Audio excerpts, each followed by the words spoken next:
Hostiles opens with a well-traveled observation from D.H.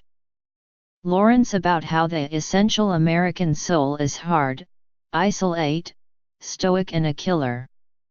It ends with a shot that complicates that idea by revisiting and in effect reversing a famous image from an earlier Western, The Last Moment of the Searchers, when John Wayne lingers outside the door, symbolically barred from entering the civilized society he has saved. In between the explicitly cited Lawrence and the implicitly footnoted Wayne, the action winds from New Mexico to Montana and the modern movie audience is led on a tour of a familiar mythic landscape.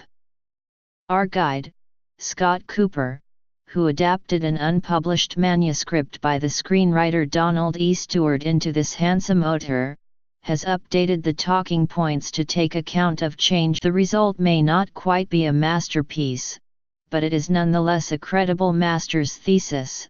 A careful and well-informed exploration of the paradoxes that are as integral to the Western genre as horses, whiskey, and guns. There are plenty of those things, of course, but there is also a conscientious attempt to reckon with the legacy of plunder and racism that flickers behind the legends. Richard Slotkin, at the conclusion of his magisterial 3-volume study of the West in the American Imagination, notes that the Western, appearances to the contrary, doesn't have a fixed ideological meaning. We can use the mythology of the frontier, he writes, to reify our nostalgia for a falsely idealized past, or we can use it as a way of imagining and speaking truth. Hostiles sets out to do both.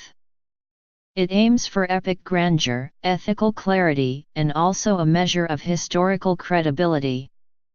This puts the movie in a state of contradiction with itself, like nearly every other good Western and, for that matter, like the United States of America. It's 1892, and the Indian Wars are winding down. Capt.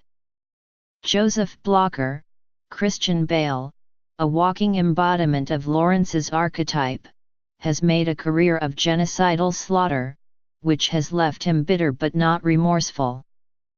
Blocker is no brute, he reads Julius Caesar in the original Latin. And he hates Indians with a righteous purity that is shocking to contemplate now but was hardly abnormal in those days. To the extent that Blocker has been a soldier doing his job, the movie regards him with sympathy, and supplies an Eastern intellectual, Bill Camp, wearing round spectacles, to sneer and judge. In general, those few white people who speak up in the movie against white brutality.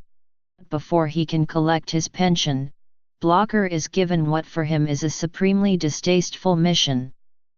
He must escort one of his old enemies, a dying Cheyenne chief named Yellow Hawk, to his ancestral lands up north. Blocker holds Yellow Hawk, Wes Studi, personally responsible for the deaths of his friends and regards the government's decision to set him free after years. But duty is duty, and he gathers up a posse of fine character actors, including Jesse Plemons, Jonathan Majors, Timothy Calumet and an especially good Rory Cochrane, to accompany the chief and his family, Xavier Horse Chief and Tanaya Beatty. They are soon joined by Rosalie Quaid, Rosamund Pike, whose family has been slaughtered by Comanches.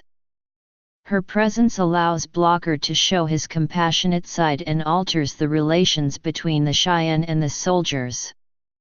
The existence of a common enemy, those Comanches, whose aggression offends both Blocker and Yellow Hawk, creates a cautious, tactical alliance that foreshadows a more comprehensive settling of differences. The marauding Comanches are not the only villains. Hostiles is committed to even-handedness and so introduces some bad white men into the mix. These include a rapacious band of fur trappers and a disgraced soldier, Ben Foster, who faces hanging as punishment for his indiscriminate killing of natives. As he points out, what he is condemned for having done is no different from what Blocker has spent his career doing. Only times and government policies have changed Hostels, for all its earnest maneuvering to stay both true to history and on the right side of it, nonetheless sits a bit uncomfortably in the present. It is unlikely to escape notice that this is yet another tale of a white man's conscience, which uses Yellow Hawk and his children and grandchildren as vehicles for Blocker's awakening.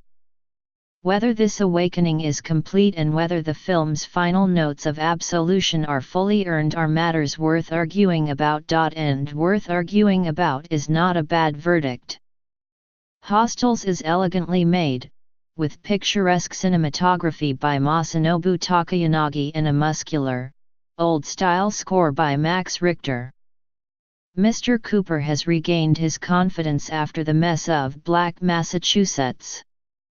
The performances are appropriately stoical, and Mr. Bale, Ms. Pike, and Mr. Studi share the ability to evoke people from an earlier time without dimming their movie star charisma. Hostels itself wants to be both a throwback and an advance, not so much a new kind of Western as every possible kind: vintage, revisionist, elegiac, feminist.